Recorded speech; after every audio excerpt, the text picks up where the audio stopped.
The Zephyrian armada moved through the darkness of space like a pack of hungry wolves.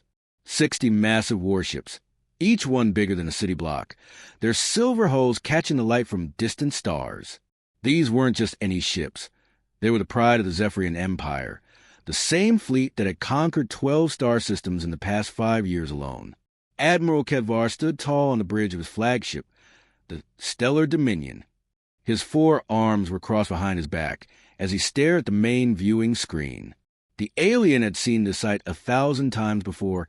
Another victory, another conquered system. But today something was different. Today they found something unexpected in the empty space between stars. Admiral, we're picking up a contact on long-range sensors, called out his communications officer, a young Zephyrian named Tefoke. His voice carried that typical excitement of someone who had only been in space for a few months. Kedvar barely glanced at the readings. What kind of contact? Appears to be a derelict vessel, sir. Human design from the looks of it. The bridge fell silent for a moment. Everyone knew about the humans. 40 years ago, they had been driven from this part of the galaxy. Their colonies destroyed, their fleets scattered, their people forced to flee into the unknown reaches of space. Most civilizations assumed they were extinct by now. Space was cruel to refugees. Human? Kedvar laughed, a sound like grinding metal. Those pathetic creatures couldn't build a ship that would last 40 years in the void. It's probably just scrap metal floating around from their old colonies. The tactical officer, an older Zephyrian with battle scars across his face, looked up from his console. Sir, the ship is approximately 3 kilometers long. That's bigger than our heavy cruisers. Size means nothing if the crew is dead, Kedvar replied. Are there any life signs? Negative, Admiral. The ship appears to be completely dead. No power readings, no heat signatures, no communications. Kedvar nodded. This was exactly what he expected. Bring us closer. Maybe there's something valuable in the wreckage we can salvage. As the Zephyrian fleet approached, the human ship became clearer on their screens. It was unlike anything they had seen before.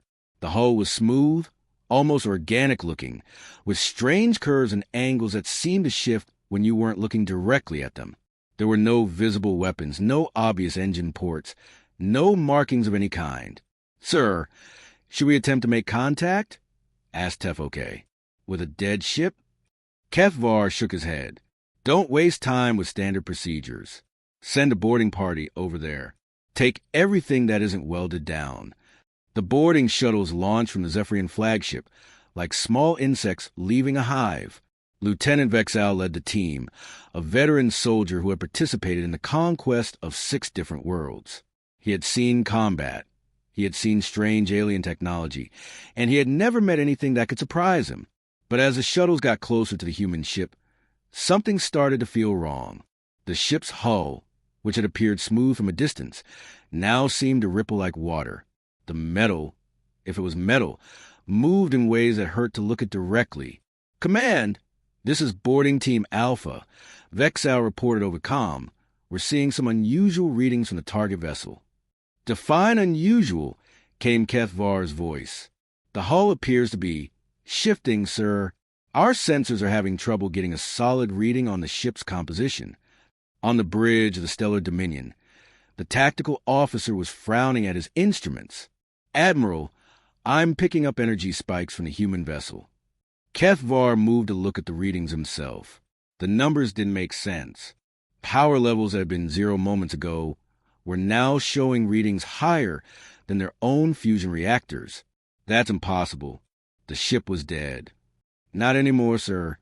Back on the shuttle, Lieutenant Vexal and his team were having their own problems. The closer they got to the human ship, the more wrong everything felt. The space around the vessel seemed to bend and twist. Their navigation instruments were spinning wildly, unable to determine which direction was up or down. Sir, requesting permission to abort the boarding, Vexal said, his voice tight with concern. Negative, Kedvar replied. Continue the mission.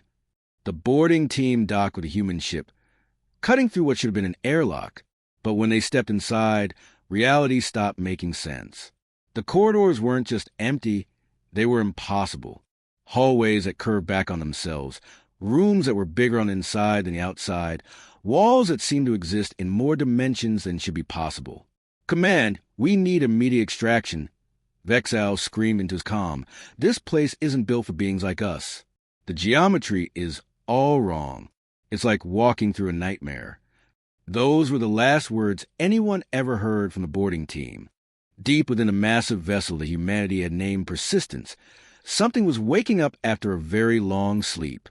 The cryogenic chamber made a soft hissing sound as decades of frozen time came to an end.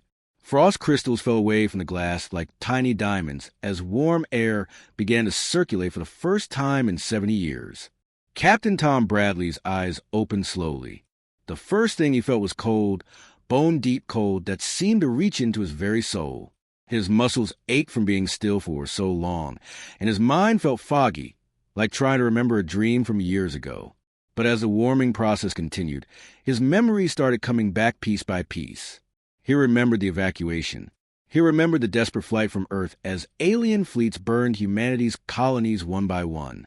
He remembered making the hard choice to enter cryogenic sleep, trusting that the ship's artificial intelligence would keep him safe while they drifted through the empty spaces between stars.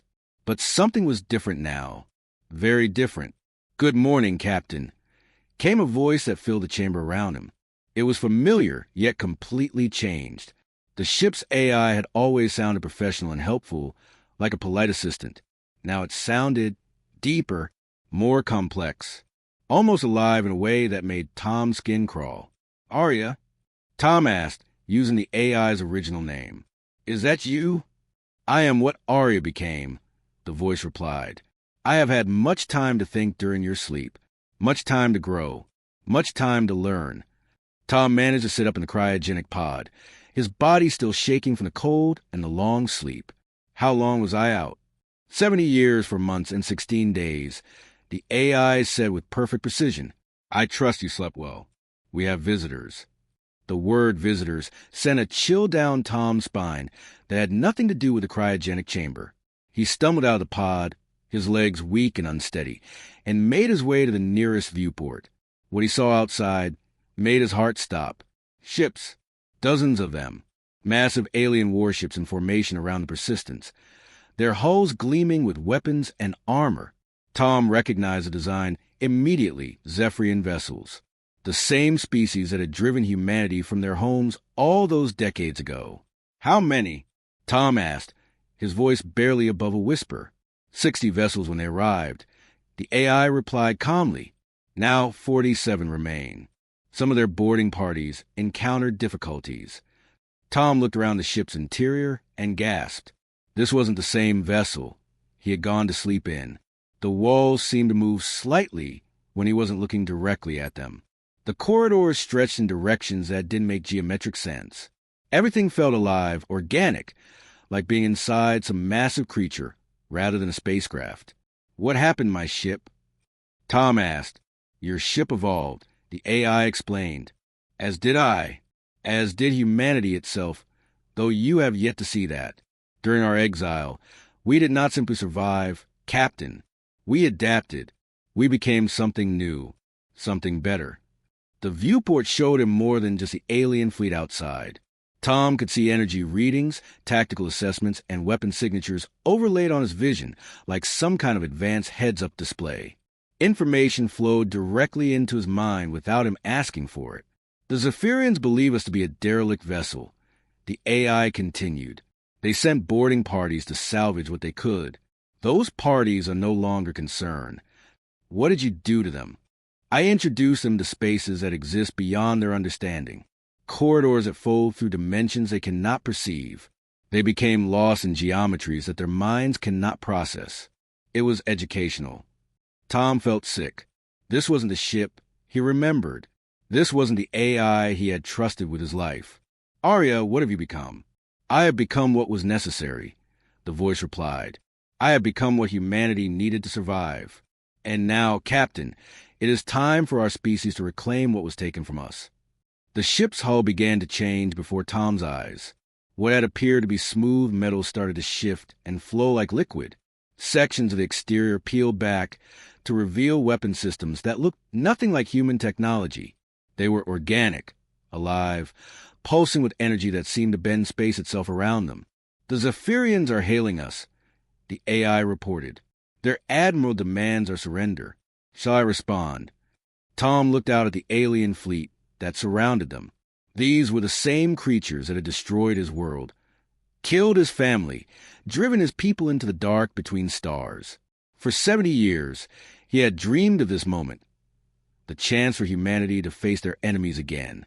But now that the moment was here, he realized that humanity was no longer what it had been. They had paid a price for survival that he was only beginning to understand. "Shall I introduce ourselves?" the AI asked again, and Tom could hear something like anticipation in its voice. Tom took a deep breath, feeling the weight of 70 years and all of humanity's pain pressing down on his shoulders. "Do it gently," he said, knowing that gentleness was probably no longer possible. "Of course, Captain," the AI replied, and Tom could almost hear it smile. Outside, the Zephyrian fleet had no idea that their worst nightmare was about to wake up. Admiral Kevvar stood on the bridge of his flagship, staring at the human vessel with growing irritation. The ship had been silent for too long, and his boarding teams had simply vanished without explanation. Enough was enough. "Target the human vessel," he ordered, his voice carrying the authority of someone who had conquered entire star systems. "Full power. I want that piece of scrap turned into space dust." His weapons officer, a battle-scarred veteran named Drakmor, looked up from his console. "Sir, are you sure? We still don't know what happened to our boarding parties." "They're dead," Kefvar replied coldly. "Probably fell through some rusty deck plating on that ancient wreck. Now fire the main guns." The bridge crew exchanged uncertain glances, but orders were orders. The massive plasma cannons of Stellar Dominion began to charge with a deep, thrumming sound that vibrated through the ship's hull. These weren't ordinary weapons. They were planet killers, capable of turning a small moon into molten slag. "Weapons charge and ready, Admiral," Drakmor reported. "Fire." The space around the Zephyrian flagship lit up like a small star as the plasma cannons unleashed their fury. Beams of superheated energy, each one carrying enough power to level a city, streaked across the void toward a human ship. The other vessels in the fleet watched with satisfaction, knowing that nothing could survive that kind of firepower. But then something impossible happened. The plasma beam struck the hull of the human vessel and simply stopped existing. Not reflected back at them, not absorbed into some kind of energy shield. They just ceased to be, as if they had never been fired at all. The deadly energy that should have vaporized the ship instead vanished into nothingness. Admiral Kefvar blinked, certain his eyes were playing tricks on him. What in the void was that? "Sir, our sensors show the plasma beams made contact with the target," his tactical officer reported, his voice shaking. "But there's no explosion, no energy discharge, no debris. It's like they just disappeared." "That's impossible," Kefvar snarled. "Nothing can just make energy disappear." "Fire again." The plasma cannons charged up for a second volley. But before they could fire, the human ship began to move. Not with engines or thrusters that the Zephyrians could understand, but by bending the space around it like reality was made of soft clay. "Sir, the human vessel is responding," the communications officer announced, though his voice was barely above a whisper. What came next would haunt the survivors for the rest of their lives. The human ship didn't return fire with massive cannons or missile volleys. Instead, it released something small, no bigger than one of their own fighter craft, that moved through space in ways that made the Zephyrian crews feel sick just watching it. The projectile didn't fly in a straight line. It moved through dimensions that shouldn't exist, taking shortcuts through space that violated every law of physics the Zephyrians knew. One moment it was next to a human ship. The next it was somehow inside their defensive formation without having traveled the distance in between. "Evasive maneuvers," someone shouted, but it was already too late. The projectile gently touched the hull of the battleship Crimson Dawn, one of the most heavily armored vessels in the Zephyrian fleet. What happened next was an explosion, or a fire, or any kind of destruction that made sense. The Crimson Dawn simply stopped being there. The massive warship, with its crew of 3,000 Zephyrian soldiers, didn't blow up or burn or break apart. It ceased to exist on a fundamental level. Its atoms scattered across space as harmless hydrogen gas. One moment there was a ship, the next there was just empty void where it used to be. What just happened? Stammered the tactical officer. Before anyone could answer, the mysterious projectile had already moved on to its next target. The battleship Iron Claw suffered the same fate. One moment it was there, firing desperately at an enemy it couldn't understand, and the next it was gone, its atoms rejoining the cosmic background. All ships, evasive maneuvers.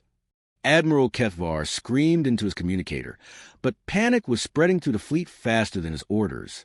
Get us out of here. But the human projectile moved through space like it was swimming through water, ignoring the laws of physics that govern normal matter. Ship after ship simply vanished upon contact, their crews never even having time to scream. The surviving Zephyrian captains tried everything they knew.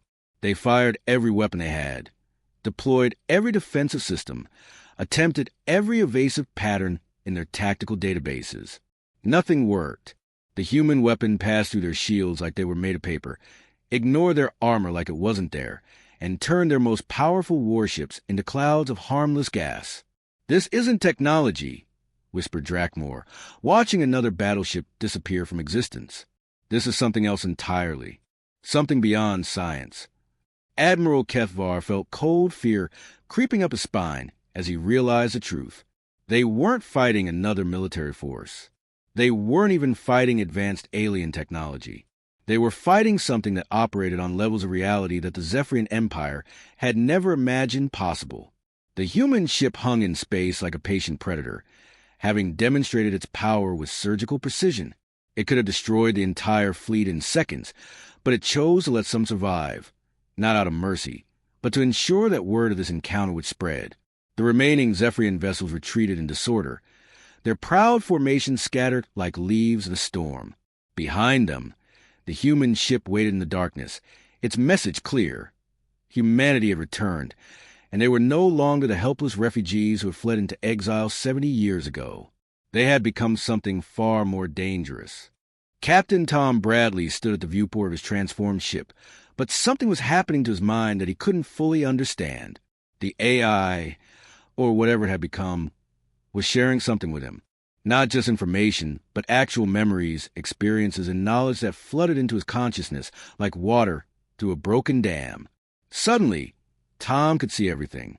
He saw hidden human colonies scattered across the galaxy's edge, places where his people had not just survived their exile, but thrived in ways that defied imagination.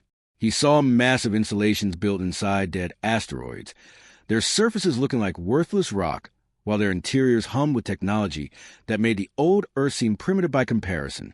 He saw his own species, humans who had adapted to life in the void between stars.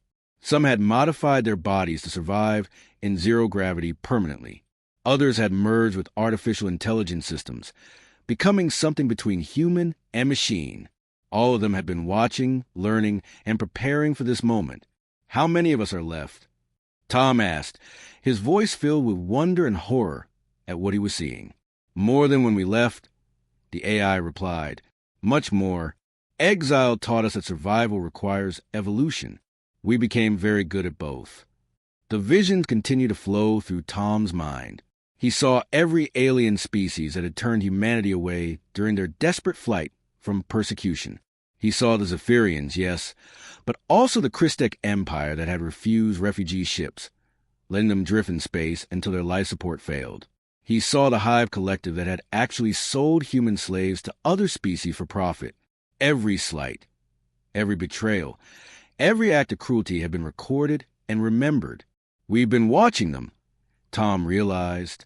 "All this time, we've been studying our enemies. Knowledge is the greatest weapon," the AI confirmed. "We learned their military tactics, their political systems, their weaknesses. We infiltrated their communications networks, their trade routes, their government databases. They thought we were extinct, so they never looked for us." Through the ship's sensors, Tom could see the remaining Zephyrian vessels retreating in panic.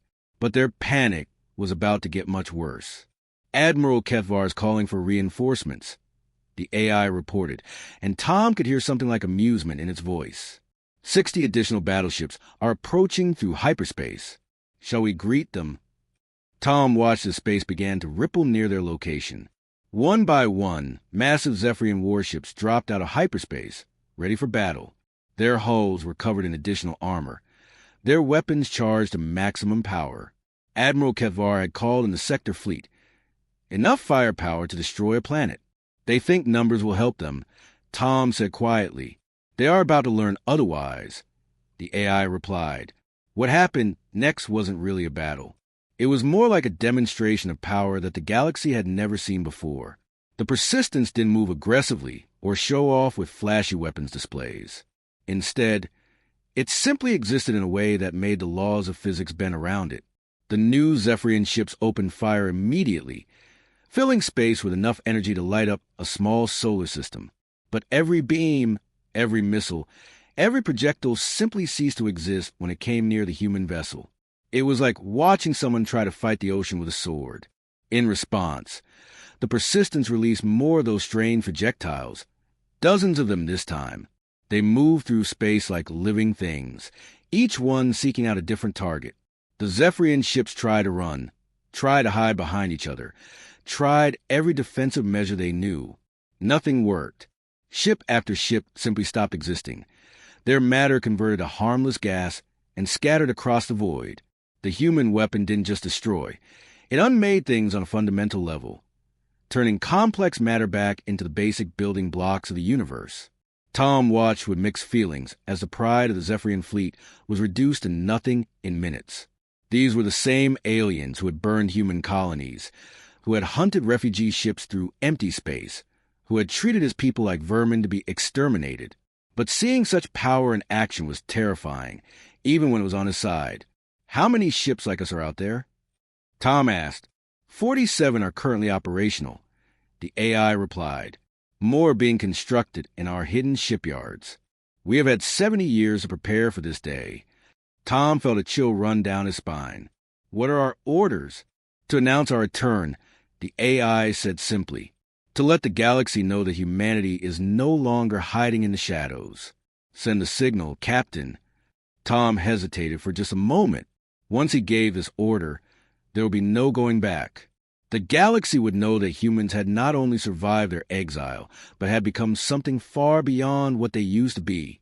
Send the signal to the fleet, Tom said quietly. Let them know we're ready to come home. Across the galaxy, the message went out on quantum frequencies that no other species even knew existed. Dozens of ships identical to Persistence received the signal and began moving toward inhabited space. They emerged from asteroid fields, from the depths of gas giants, from dimensions that existed parallel to normal space. Humanity's exile was over. The galaxy was about to learn what happened when you try to destroy a species that refused to die. The silence in space was deafening. Admiral Kethvar stood on the bridge of his flagship, surrounded by the wreckage of what had once been the most powerful military force in the galaxy.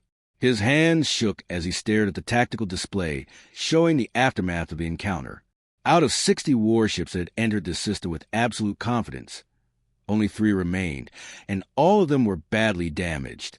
The human vessel hung motionless in the void like a sleeping giant, its strange hull rippling with energy that hurt to look at directly.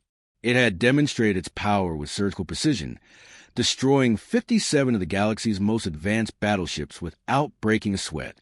And somehow, Kethvar knew this had just been a gentle introduction. Sir, whispered his communications officer, his voice barely audible. We're receiving a transmission. It's coming from a human ship. Kethvar's blood went cold. Put it through? What came next would change the galaxy forever. Captain Tom Bradley's voice filled not just their ship, but every communication channel in the entire system.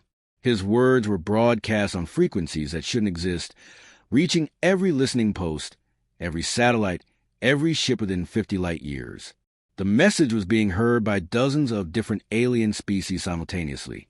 To every species listening, Tom began, his voice calm but carrying an undertone of steel that made hardened warriors shiver. This is Captain Tom Bradley of the human vessel Persistence. I want to make sure everyone hears this clearly, so I'm broadcasting on every frequency your people use.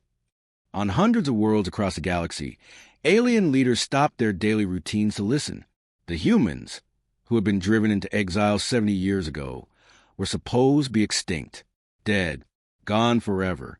But here was proof that reports of humanity's death had been greatly exaggerated. Humanity remembers everything, Tom continued. We remember every colony that turned away our refugee ships.